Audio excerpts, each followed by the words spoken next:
Hello, and welcome back to the MCYT Metazine. I'm Fallguy, here with Laurie, whose piece covers music in Minecraft YouTube storytelling.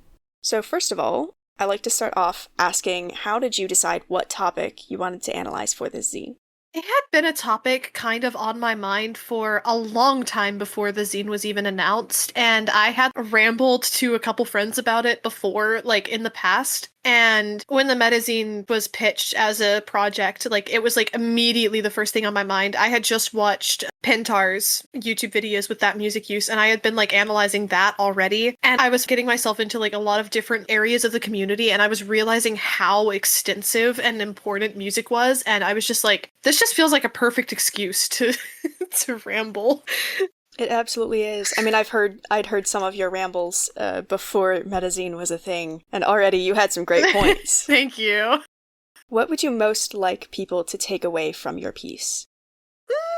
I think out of everything, I would love for people to start really paying attention to what creators are doing with their music in general, because I think it adds just so much depth to the content that you watch, and it also gives you an idea of really what goal the creator is aiming to have with their video. I think paying attention to music and the editing style and everything that they do gives, I guess, a deeper view into their character and just how they want it to be presented. I don't know. I think that's really the main point I had with it. I wanted more people to realize.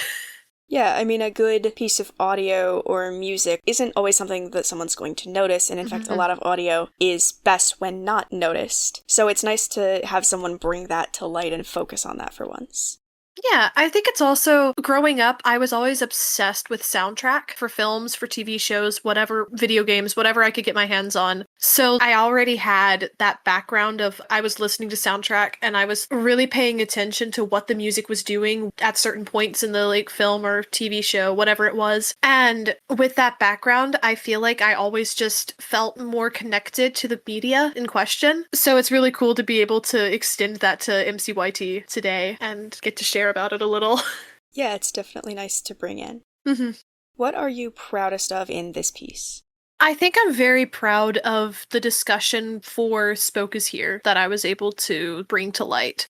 I think that for a lot of people unaware, that discussion might not seem as important as it is, but for people that are aware, really outlining the risks that these YouTubers take when they make decisions like that for their music it's just so important to me. And I'm really proud of being able to acknowledge what Spoke was going for, even if it wasn't received very well by the community. I think it has the potential to open up a lot of conversations about the community as a whole and how things are perceived and presented. And we always encourage creativity in the community, but at what point does the creativity start getting frowned upon, or at what point does the creator get harassment for it? And I feel like it's a really good example of that. And I don't know, I'm really happy with how that turned out. Yeah, it's definitely a very fine line, I think, for a lot of creators, trying to walk the line between creativity and monetization, too, of they are unfortunately making this to make money. Yes. And they're going to do the things that will make them the most money or that will get the most views. Yes. And as much as we can encourage, you should be creative, you should do what you enjoy, sometimes that's just not possible. I think that Spoke kind of I personally do not think that Spoke went too far on the creativity there. I personally loved it, but when considering the monetization and the greater community and the understanding that comes with that, I think that Spoke did cross the line, and it's unfortunate, but I'm really happy to have been able to talk about it, I guess. Yeah, for sure. Is there anything from this piece that you'll be taking with you into the future?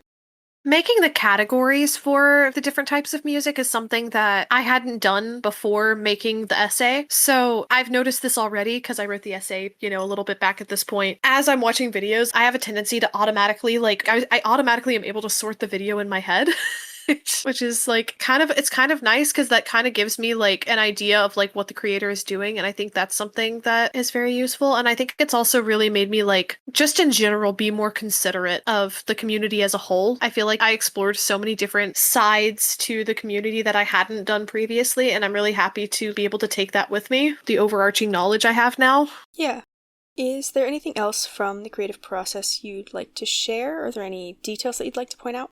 Initially, the essay was a lot longer than it turned out being. I really had to work on being able to word things more concisely than I do naturally, which I think was a very interesting part of it. I also learned so much about music theory, which I feel like I probably, considering my background with being so obsessed with soundtrack and like growing up playing instruments, all that, like I feel like I should have learned a lot more about music theory than I knew at the point that I started the essay as compared to what I know now. For details, I would like to point out that, especially for type C, I think it's interesting that the discussion wasn't just on a positive note. Like, not every creator that went into that section was a success. And I think that oftentimes it's very easy to like look at something objectively and be like, oh, this is all good and this is all, it's creative, so therefore it's good. And that's not necessarily always true. I don't know if I worded that very well, but that is like something I was really trying to carry across in the essay. Yeah, I mean, going back to risk, sometimes you take a risk and it doesn't pay off. Not every creative endeavor is going to work as well as they want it to.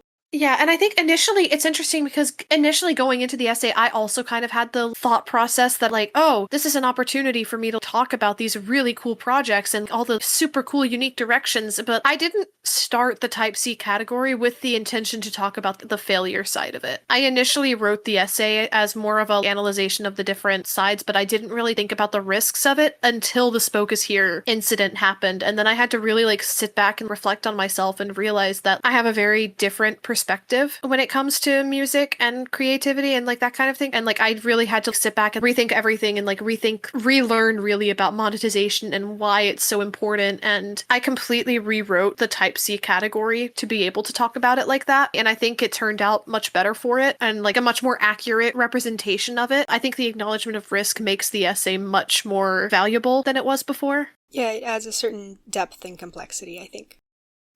Yeah. So do you think it's more difficult to tell a groundbreaking story using the most common DMCA-free music, such as songs from Epidemic Sound, as you mentioned? I would say yes, especially it depends on how you use Epidemic Sound because Epidemic Sound has so many different artists licensed to it. You have the potential to tell just such an incredible story. You can see it especially in Parrot's earlier Unstable Universe uploads before he started doing the custom soundtrack commissioning. He was also using Epidemic Sound. It was sticking out to me even then that this was something that really like stood out from other Minecraft series, but at the same time, I think that Parrot and other Minecraft YouTubers like Parrot I think that they are outliers in that because most of the time if you're looking at Epidemic Sound, you're not going to spend a whole bunch of time searching for just the right track, and I do think it's more difficult without the ability to use just whatever track is in your mind to make this work. I know that some creators have just paid out of pocket by the licensing to be able to use whatever track they're thinking of, and then we have the custom soundtrack commissioning, which also opens up a lot of doors, but I would say it's overall more difficult, yes. Yeah, that's what I'm thinking too, but I definitely wanted your opinion on it since you've looked into it a lot more than I have. Yeah. So do you have a favorite example of someone using that DMCA-free music to tell a really good story?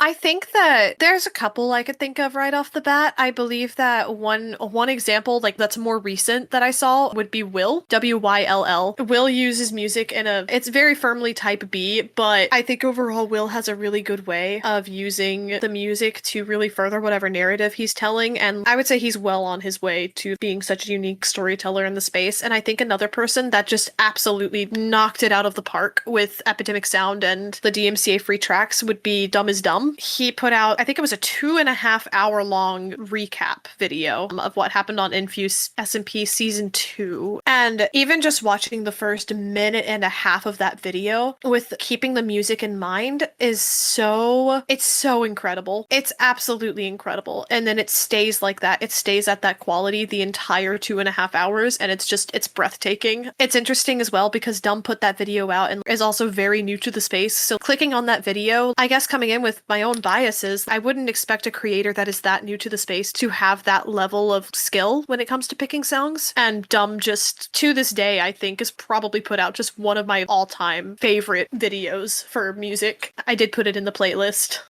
Ah, yes, the playlist. That's awesome to hear, though, that someone so new is already doing great things, and I'm excited to actually go check that out.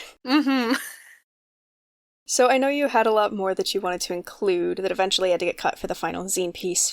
Is there anything that you want to mention that you would have liked to have included but didn't get the space to? I think I talked to Codes about this. I'd say the biggest thing that I had to cut that I personally felt very, I guess a little bit odd having to cut out was the timeline for Parrot using Epidemic Sound and like non-DMCA free tracks to going to custom music commissioning is a little, it's not a lie, anything in that essay, but I did have to cut a very important mention that I personally think probably had a lot of effect on where Parrot is with storytelling as a whole. Parrot had another channel called The Cusp that he shared with Planet Lord, and in that you can see the channel is still up. You can see it. There's one upload on it. It's another scripted storytelling thing. I would say vibes wise, it's pretty close to like, I would say almost White Pine, which I don't know, not something I would have expected to see from Parrot, but you can see like the music in there. I do personally think that it's really important, but at the end of the day, I had to cut it because of what happened with The Cusp, and as a whole, I think would be better suited to a discussion about YouTube and the many issues YouTube has with its automatic copyright system and its automatic monetization system,